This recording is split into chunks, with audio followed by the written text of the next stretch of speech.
உன் குரல் கேட்டாலே அந்த குயில்களுக்கும் கூசும். நீ மூச்சின் சுவாசத்தில் காற்றுகள் மட்டும் மூச்சத்தினை சேரும். அனுமதி கேட்காமல் உன் கண்கள் இனிமையும். நான் இத்தனை நாளை எழுப்பிய கோபுரம் நொடியில் குடை சாயும். உன் கைகள் கோர்க்காமல் பயணங்கள் கிடையாது.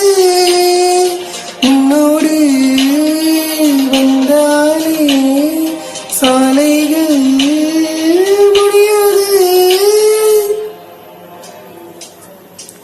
ஒரு சின்ன தாமரை என் கண்ணில் பூத்தது.